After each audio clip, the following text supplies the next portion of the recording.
안녕하세요. 눈뜨는 인생입니다. 오늘 소개할 책은 쓰면 이루어지는 감사 일기의 힘. 저자는 애나김, 출판사는 평단입니다. 그렇게 끊임없이 이건 아닌데 하면서도 무기력하게 살아가던 어느 날의 일이다. TV를 켤까하다가 지친 마음을 위로받고 싶어 장식품으로 전락했던 책 한 권을 뽑아들었다. 페이지를 넘기던 중 한 연구 결과에 눈길이 멈췄다. 학습된 무기력에 대한 실험이었다. 개 몇 마리를 도망가지 못하게 묶어놓은 상태에서 일정 시간 전기 충격을 주고 일정 기간이 지난 뒤 풀어놓고 충격을 주었다.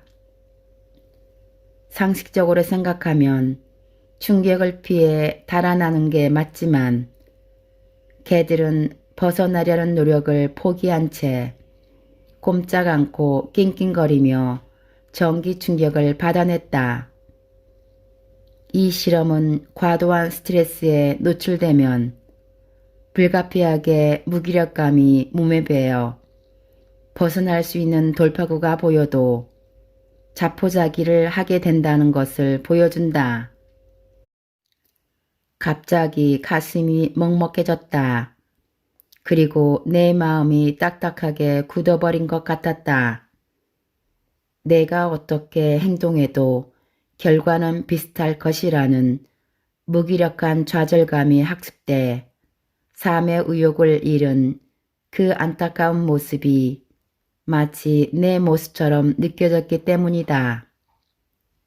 삶이 나락으로 곤두박질치고 있는데도 속수무책으로 바라보고만 있는 것 같은 느낌.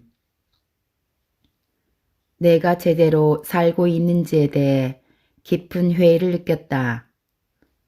무엇인지 모르는 결핍감에 사로잡혀 이건 아닌데 뭘 놓치고 살고 있는 거지? 라는 생각을 거듭했다.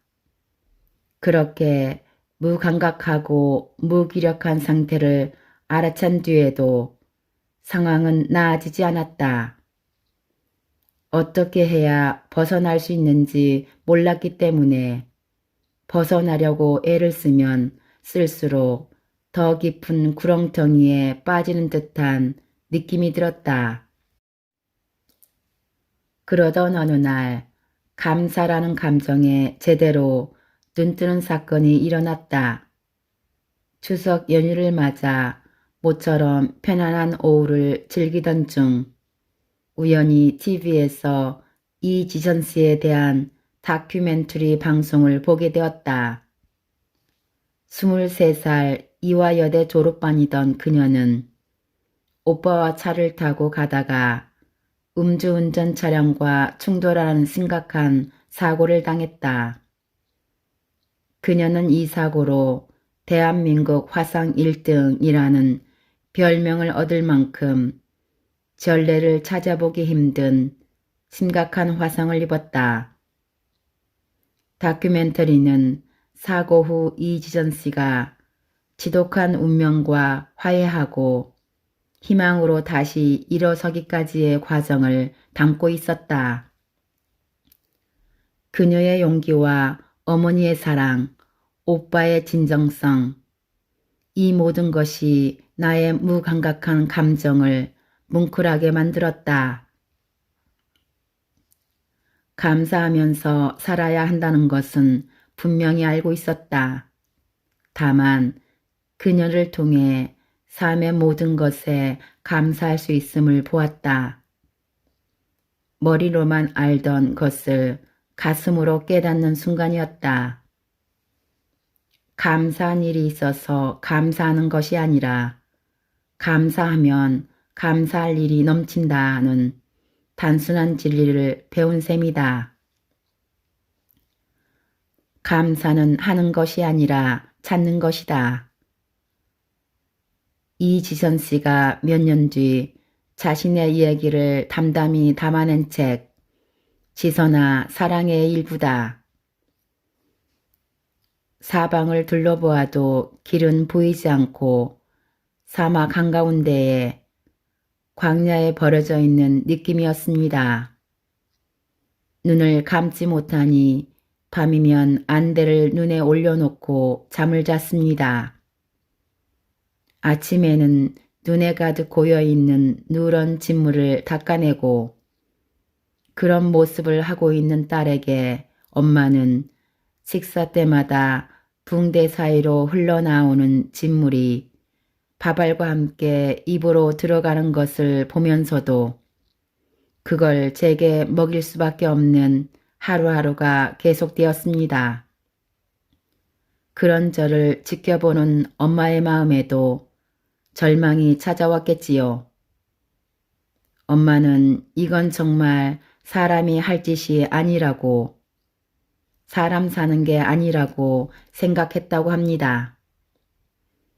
그래서 엄마는 하루 한 가지씩 감사할 거리를 찾자고 하셨습니다. 앞으로도 뒤로도 갈 수 없는 그 상황에서 우리가 사람 사는 것처럼 살 수 있는 길은 감사 찾기였습니다. 눈에 보이는 거라곤 원망하고 불평할 것밖에 없어 보였는데 신기하게도 감사할 것을 찾으니 있었습니다. 처음으로 제 발로 걸어서 화장실에 갔던 날, 이제 걸어서 화장실에 갈 수 있게 된 것에 감사했습니다. 처음 왼손으로 숟가락을 잡고 제 입에 밥을 넣을 수 있었던 날은 그것에 감사했습니다. 손에 피가 나도록 안간힘을 써도 열지 못했는데 처음 문고리를 잡고 문 열었던 날엔 또 이제 문을 열 수 있게 된 것에 감사했습니다. 처음 제 손으로 환자복 단추구멍 하나를 채울 수 있었던 날, 그날은 그것에 감사했습니다. 걸어서 계단 몇 층을 올라가면 그날은 그것에 감사하고 그런 일도 없는 날엔 살아있어서 가족들과 눈 맞추고 목소리를 들을 수 있음에 감사했습니다. 유일하게 하나도 안 다친 부분인 발을 씻으면서는 그래도 씻을 수 있는 발이 있어 감사하다고 엄마랑 웃으며 고백했습니다. 감사는 하는 것이 아니라 찾는 것이라는 글에 밑줄을 긋고 깊은 생각에 잠겼다. 감사라는 감정이 타고난 성향이나 기질 또는 자신이 처한 어떤 상황에도 상관이 없단 말인가. 그녀의 삶과 이야기는 내게 새로운 시선을 선물해 주었다. 내가 집착하던 결핍된 상황이 아닌 내가 누리고 있는 소중한 것들을 풍요로운 마음으로 바라볼 수 있는 지혜로운 시선. 결국 그녀가 말하는 감사란 같은 인생을 두고도 그 인생을 어떻게 해석하는가, 즉 삶을 바라보는 방식이자 인생관이었다. 책 속에 환히 웃고 있는 그녀가 내게 말을 걸었다. 당신의 존귀한 삶에 끊임없이 일어나고 있는 많은 기적을 누릴 것인지 지나칠 것인지 선택은 당신에게 달려 있습니다. 기적은 당신이 바라봐 주길 기다리고 있습니다. 심리학자 로버트 에먼스와 마이클 맥컬런은 하루에 1, 2분 정도 투자해 감사를 표현하는 것이 한 사람의 일생에 지대한 영향을 끼친다는 사실을 밝혀냈다. 이들은 연구에 참가한 사람들에게 크고 작은 감사하게 생각하는 일을 하루에 적어도 5가지씩 쓰게 했다. 그 결과 감사를 표현하는 사람들은 이를 표현하지 않는 보통 사람들에 비해 전반적으로 자기 삶을 긍정적으로 수용하면서 행복한 삶과 긍정적인 감정을 좀 더 높은 수준으로 끌어올렸다. 또한 그들은 감사를 표현하지 않는 사람들보다 더 큰 행복을 느끼고 결단력 있게 행동할 줄 알았으며 열정적이었다. 그뿐만이 아니다. 그들은 친절하고 다른 사람들에게 기꺼이 도움을 주려고 하는 태도를 보였으며 잠을 더 잘 자고 운동을 많이 하고 육체적 질병도 거의 발생하지 않았다. 미국에서 가장 영향력 있는 토크쇼 진행자 오프라 윈프리도 다음과 같이 감사를 강조한다. 당신이 무엇에 확장을 추구한다면, 그리고 인생의 행복을 추구한다면 당신은 바라던 것보다 더 큰 것을 이뤄낼 수 있다. 내 인생에서 어떤 일이 일어나든 감사하는 법을 배웠을 때 기회, 사람들과의 관계, 심지어 붓까지도 내게로 다가왔다. 오프라 윈프리도 감사 일기를 통해 감사를 습관화한 것으로 유명하다. 그녀는 심지어 감사 일기를 자신의 성공 비결로 꼽았다. 그녀는 성경을 읽으며 인생의 소중함을 깨닫게 되었고 감사 일기를 통해 인생을 변화시켰다. 그녀가 30년 넘게 쓰고 있는 감사 일기는 거창하거나 화려하지 않다. 매일 자기 전 그날 감사했던 일을 적은 단 몇 줄의 일기로 그녀는 삶에 대한 희망을 갖게 되었다. 오프라 윈프리는 감사 일기를 통해 다음의 중요한 사실 2가지를 배웠다고 말한다. 인생에서 소중한 것은 무엇인가? 어디에 삶에 초점을 맞추고 살아야 하는가? 감사에도 의도와 선택이 필요하다. 삶에서 뭔가 의도한다는 것의 의미를 곱씹어 보게 되었다. 따지고 보면 삶이란 선택의 연속이다. 사람들은 의식하든 의식하지 않든 이제까지 살면서 형성된 가치관에 따라 누구와 만날지, 무슨 일을 할지 등 매사를 선택하며 살아간다. 결국 내가 의도하고 생각하는 선택을 통해 내 삶을 구성하는 모든 것이 결정된다고 해도 과언이 아니다. 언젠가 강아지 사료가 떨어져 혹시나 하는 마음에 동네 마트로 향했다. 보통은 동물병원에서 정기 검진을 하고 사료를 구입하는데 한동안 동물병원에 갈 일이 없어 사료 구입을 차일피일 미뤘다. 결국 마지막 한 알까지 싹싹 긁어주고 나서야 혹시나 하는 마음에 집 앞에 마트로 향했다. 아니 이럴 수가. 역시 난 운이 좋아. 집 근처에 있어서 수백 번도 더 들러 장을 봤던 마트 한쪽 코너에 강아지 사료가 줄지어 진열되어 있는 게 아닌가. 반가운 마음에 지나가는 점원에게 물었다. 강아지 사료랑 용품들이 새로 들어왔나 봐요. 그러자 점원이 대답했다. 아니요. 제가 여기서 일한 지 6개월이 넘었는데 그 자리에 늘 있었는데요. 아, 그래요?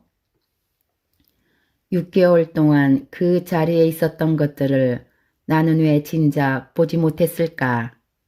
답은 간단하다. 그때는 그것을 찾지 않았기 때문이다. 다시 말해 그것을 찾으려는 의도가 없었고 선택을 하지 않았던 것이다. 10여 년 전 운전을 중단한 뒤로 나는 차에 전혀 관심이 없었다. 이름부터 기능까지 아는 게 전혀 없었다. 그런데 어떤 차를 살까 고민하게 되면서 달리는 차들이 눈에 들어오기 시작했다. 나름대로 심사숙고한 뒤 미니 쿠버를 구입하기로 마음먹었다. 그리고 나는 오렌지 컬러를 구입하기로 했다. 그렇게 색상을 정하고 결제를 마친 뒤 차를 기다리는 동안 신기한 일이 벌어졌다. 오렌지 컬러의 미니 쿠퍼가 거리를 누비는 모습을 꽤 자주 목격했던 것이다. 인기가 없어 몇 대 팔리지 않았다는 그 자동차가 눈앞에 그렇게 자주 나타나는 현상을 도대체 어떻게 설명할 수 있을까? 내가 결제한 직후부터 많이 팔린 걸까? 이는 어떤 것에 각별한 관심을 가질 때 흔히 일어나는 현상이다.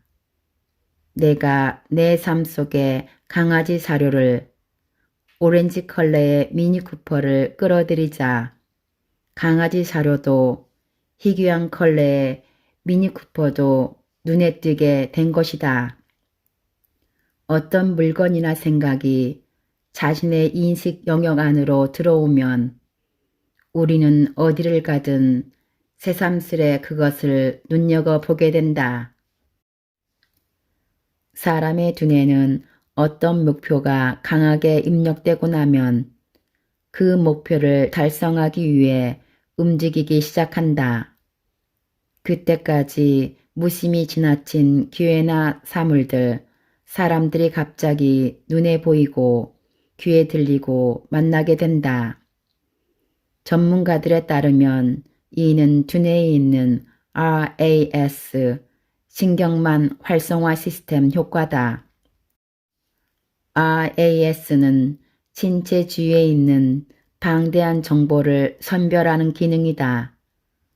자신이 좋아하지 않거나 관심이 없는 부분은 RAS에서 거부돼 의식 속으로 들어오지 않게 되고 좋아하거나 관심 있는 부분은 RAS 활동인 선별 기능을 통해 의식 속으로 들어오게 된다.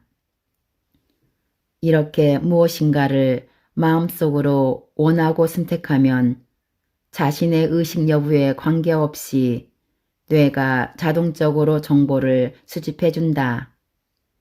이런 뇌 기능을 통해 그전까지는 무심히 지나쳤던 것들을 보게 되고 생각 없이 흘려들었던 것들을 듣게 된다. 이렇게 말로는 표현하기 힘든 직감이 활동을 시작한다. 해보고 싶은 일을 하게 되고 만나고 싶은 사람들을 만나게 되는 신기한 경험을 하게 되는 것이다. 생각에는 창조력이 있다. 의식하든 의식하지 못하든 내가 하는 생각이 내가 무엇을 보고 무엇을 경험할지 만들어낸다.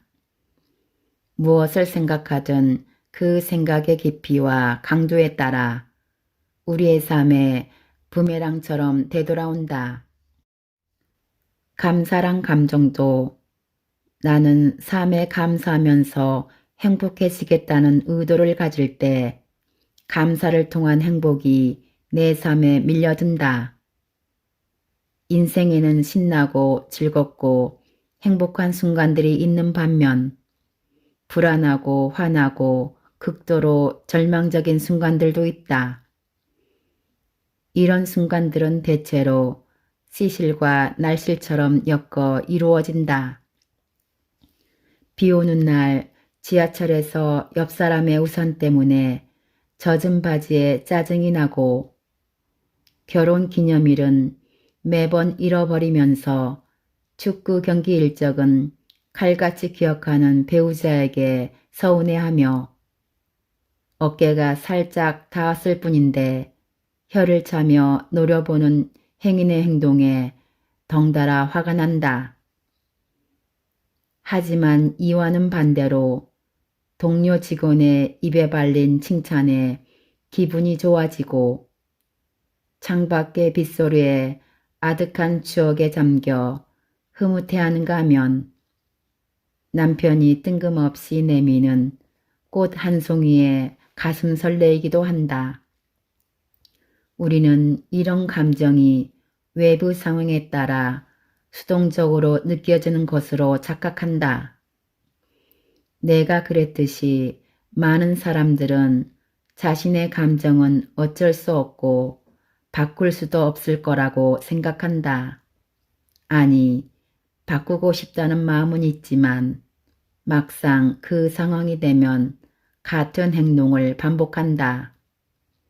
특히 그 감정이 부정적일수록 이성보다는 감정이 앞서 늘 자신이 해온 대로 하는 경향이 강하다. 하지만 이런 감정이야말로 외부 상황과 관계없이 내가 선택할 수 있다. 끌어당김의 법칙은 내가 느끼는 감정에도 해당되기 때문이다. 불행이나 걱정, 부족함에 초점을 맞추면 애석하게도 그런 부정적 생각이나 사건들을 우리 삶에 끌어당기게 된다. 마음이 불안하면 뇌는 불안한 생각과 기억을 더 많이 찾아낸다. 현재 상황을 불안한 쪽으로 바라보고 해석할 뿐 아니라 실제로는 존재하지 않는 위협들까지 머릿속으로 쳐들어온다. 처음엔 특정 사건에 대해 생각하던 것이 삶의 다른 상황이나 사건으로까지 확장되고 그 생각은 점점 더 부정적인 방향으로 향한다. 삶이 힘들수록 절실하게 감사의 감정을 끌어당겨야 한다. 감사가 행복해지는 연습이라면 불평은 불행해지는 연습이라고들 한다. 감사를 택할지 불행을 택할지는 단순한 선택처럼 보이지만 사실 그 결과는 풍요로운 삶을 살 것인지 외롭고 피곤한 삶을 살 것인지를 결정하는 매우 중요한 결단이다. 세상에는 두 분류가 있다. 한 분류는 나는 감사할 일이 없어서 감사하지 못한다고 불행해하는 사람들이고 다른 한 분류는 감사하니까 감사할 일이 더 많이 생긴다며 행복을 선택한 사람들이다. 감사할 일은 감사하는 사람들에게만 나타난다는 진리를 기억한다면 삶은 주어지는 것이 아니라 선택할 수 있다는 단순하지만 엄청난 지혜를 터득한 셈이다. 사람은 하루에 평균 7만 가지가 넘는 생각을 한다. 이는 내가 생각을 선택할 수 있는 기회도 7만 번이라는 뜻이다. 오늘도 우리는 마음의 행복을 갈구하지만 자신을 기분 나쁘게 한 동료에 대한 생각을 곱씹으며 1000가지를 써버리고 뭐 하나 빠지는 것이 없이 완벽한 남자와 결혼하는 친구를 질투하며 1000가지를 써버린다. 이렇듯 아직도 많은 사람들이 불행과 절망 대신 행복과 감사를 선택할 수 있다는 것을 모른 채 살아간다.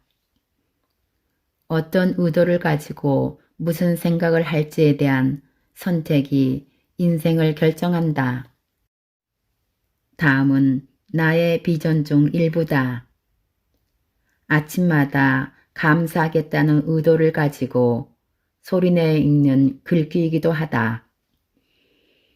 나는 평범하지만 귀한 일상 속에서 즐거움과 감사거리를 찾는 놀라운 능력을 가지고 있다. 나는 내가 만나는 모든 사람과 내가 누리는 모든 것에 감사한다. 내 삶의 모든 것은 선물이고 축복이다. 이런 의도를 세우고 하루를 시작하면 무감각한 일상에서 예기치 못한 아름다운 기적을 경험하게 된다. 우리의 삶을 돌아보면 행복하지도 불행하지도 않은 그저 그런 무덤덤한 감정으로 보내는 시간이 너무 많다. 하지만 그 무덤덤한 감정 속에서는 많은 행복이 숨어 있다. 어찌 보면 숨어있는 행복에 초점을 맞추는 순간순간이 감사라는 감정이다. 감사하겠다는 의도로 바라보는 세상은 완전히 다르다. 지금 당장 감사하는 삶을 시작하겠다는 의도를 가져보라. 무심하게 지나치는 소소한 일상 속에 얼마나 많은 감사거리가 존재하는지 알게 될 것이다. 그리고 그 소중한 감사거리를 놓치고 살았던 자신의 무심함을 놀라게 될 것이다. 삶의 기적은 감사의 힘을 믿으며 감사를 의도하고 선택하는 데서 시작된다. 감사는 결국 훈련이고 습관이다. 일상생활의 80%는 습관이라고 한다. 습관은 무의식 중에 우리 삶을 지배하고 그 결과에 따라 성향과 인격을 형성한다. 결국 우리가 만든 습관이 우리의 인생을 만드는 셈이다. 습관이 이렇게 중요하다는 것을 알면서도 그릇된 습관을 고치거나 좋은 습관을 가지려는 결심은 대부분 작심삼일로 끝나곤 한다. 만약 결심한 것을 모두 지켰다면 우리는 분명 지금과는 다른 삶을 살고 있을 것이다.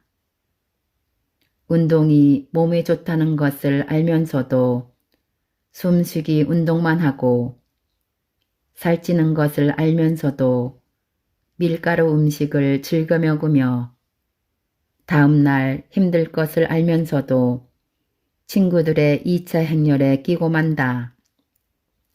감사 또한 좋다는 것을 알면서도 실천하기가 힘들다. 감사 일기를 쓰기 시작하면 이를 가로막는 익숙한 핑계들이 쉴 새 없이 떠오른다. 기껏해야 몇 줄 적는 게 무슨 도움이 되겠어? 매일매일 똑같은데 뭘 쓰라는 거야?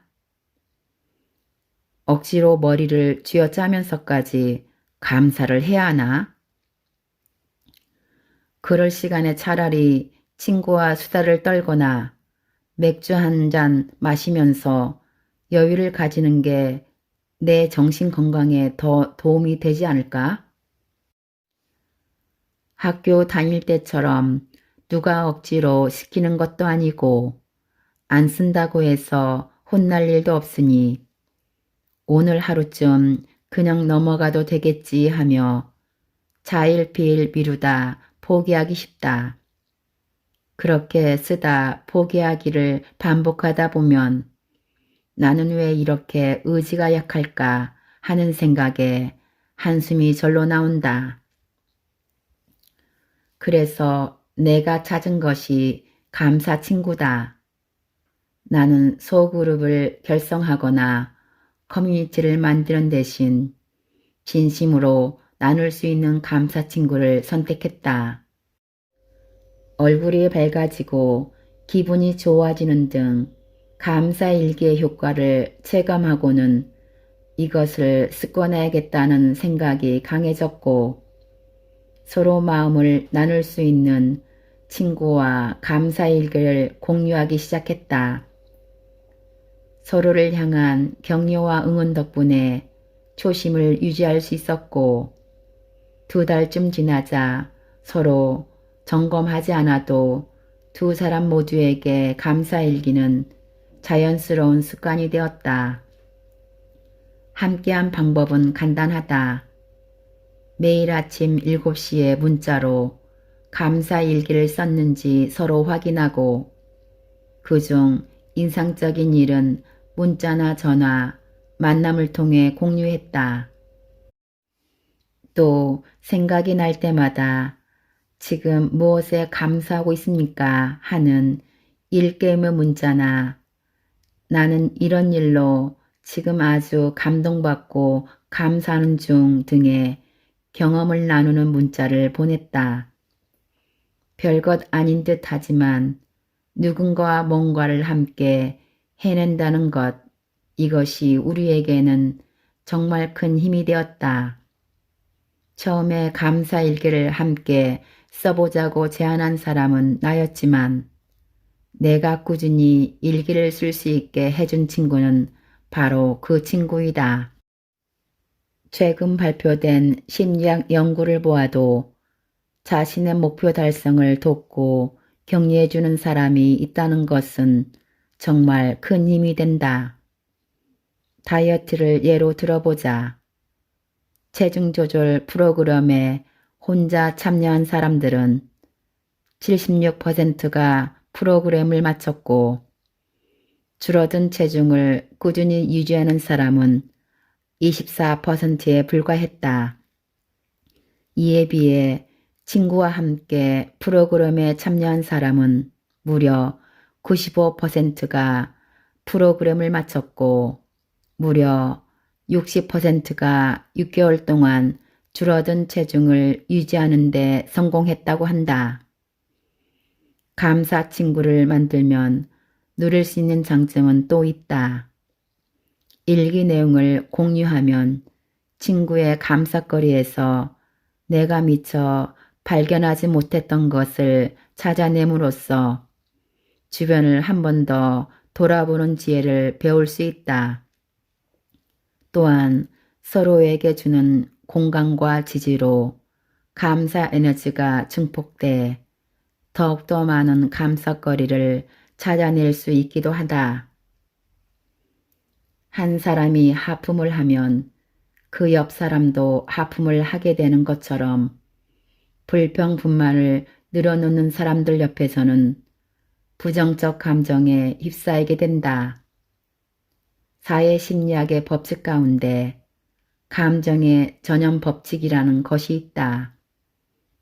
한 집단에서 누군가가 감정을 표현하면 파급 효과가 일어나 다른 구성원들도 같은 감정을 공유하게 된다는 것이다. 드라마나 예능 프로그램을 볼 때 주변 사람들이 웃으면 더 재미있게 느껴지는 반면 주변 사람들이 울면 더 슬프게 느껴지는 것도 감정의 전염 법칙 때문이다. 이는 거울 뉴런이라 불리는 뇌세포의 영향으로 일어난다. 슬픈 장면이 담긴 사진을 본 후 뇌 영상을 찍으면 슬픈 감정을 일으키는 뇌세포가 반응하면서 자신도 모르게 사진과 같이 슬픈 감정을 공감하게 되는 것이다. 감사도 마찬가지다. 감사가 충만한 사람들과 어울리면 우리도 그 감정에 전염돼 감사의 감정을 갖기가 쉽다. 그렇기 때문에 감사하는 삶을 꿈꾼다면 감사를 실천하는 사람들과 어울려야 한다. 유유상종, 끼리끼리라는 말이 그냥 생겼겠는가? 내가 의류 업계에 있을 때에는 디자이너를 비롯한 패션 전공자들이 주변에 많았다. 그리고 이제는 강연을 하다 보니 강사들이, 책을 쓰기 시작하니 작가들이 주변에 가득하다. 감사도 마찬가지다. 감사하는 삶을 살려면 감사하는 사람들 곁에 있어야 한다. 진심을 나눌 수 있는 감사 친구를 만들어 보자. 감사하는 사람들 틈에 자리를 잡자. 그렇게 감사를 습관화하면 어느덧 자신이 감사를 실천하는 영향력 있는 사람이 되어 주변 사람들에게 감사라는 선하고 행복한 감정을 전염시킬 수 있게 된다. 당신은 무엇을 전염시키는 사람이 되고 싶은가? 하품인가? 감사인가? 일단 시작하라. 당신이 하는 거의 모든 일은 사소하다. 하지만 당신이 그것을 한다는 것은 매우 중요하다. 마하트마 간디가 말했다. 아직까지 저한테는 효과가 별로 없는 것 같아요. 감사 일기를 가쓰기 시작한 사람들에게 가장 많이 듣는 말이다. 쓴 지 얼마나 됐냐고 물어보면 대부분 한 달 이내이다. 효과를 운운하기에는 너무 짧은 기간이다. 효과의 유무는 최소한 6개월 뒤에 이야기하자. 더 나은 삶은 노력과 끈기를 필요로 한다. 사실 습관을 만드는 것이 말처럼 쉬운 일은 아니다. 하지만 일단 시작하고 나면 그것을 유지하기는 비교적 쉽다. 우리의 삶은 할 수 없는 것을 해낼 때가 아니라 할 수 있는 것을 매일 조금씩이라도 해낼 때 기적을 만들어낸다. 딱 6개월만 꾸준히 써보자. 6개월 뒤에는 짧은 기간에 참으로 많은 변화가 있었음을 실감하며 가슴에 차오르는 충만함을 느끼게 되리라 확신한다. 일단 첫 발을 내딛는 것만으로도 상황은 크게 달라진다. 내일이라는 단어를 즐겨 쓰는 사람들 가운데 행복하고 성공한 사람은 찾아보기 드물다. 일단 시작하는 것, 그것이 답이다. 그렇게 한 걸음 내딛는 순간부터 인생은 성큼성큼 앞으로 나아간다. 감사하는 삶을 통한 행복한 성공을 향해 감사의 꽃을 피우라. 그곳에 행복이 있다. 손 안에 얼마나 많은 것을 쥐었는지는 그대의 행복과 아무 관계가 없다. 그대 마음속에 감사가 없다면 그대는 파멸의 노를 젓고 있는 것이다. 다른 공부보다 먼저 감사할 줄 아는 방법부터 배워라. 감사의 기술을 배울 때 그대는 비로소 행복해진다. 제임스 깁슨. 결과가 아닌 과정이 행복이듯 감사도 마찬가지다. 이루어가는 과정에서 넘어지고 일어나는 모든 일이 감사하고 그렇게 감사를 느끼기 시작하는 순간 행복은 시작된다. 이루어졌기 때문에 감사하는 게 아니라 시작할 수 있기 때문에 감사하는 것이다. 결국 행복하기 때문에 감사하는 게 아니라 감사하기 때문에 행복하게 된다. 행복의 다른 표현은 좋은 기분이라고 한다. 그래서 행복한 사람은 자신을 기분 좋게 하는 일에 더 집중한다. 그렇게 집중하다 보면 자신을 기분 좋게 하는 것 가운데 크고 특별한 것들보다 작고 사소한 것들이 훨씬 많다는 것을 깨닫게 된다. 평범하고 소소한 일상의 모든 것들, 즉 그것들이 그리고 그들이 얼마나 경이롭고 유용하며 아름다운지 생각하면서 그 대상을 주시하다 보면 감사거리가 눈에 들어오기 시작한다. 인생의 목적은 끊임없는 전진이다. 앞에는 언덕이 있고 냇물이 있고 진흙도 있다. 먼 곳으로 항해하는 배가 풍파를 만나지 않고 조용히 갈 수는 없다. 풍파는 언제나 전진한 자의 벗이다. 프리드리히 니체의 말이다.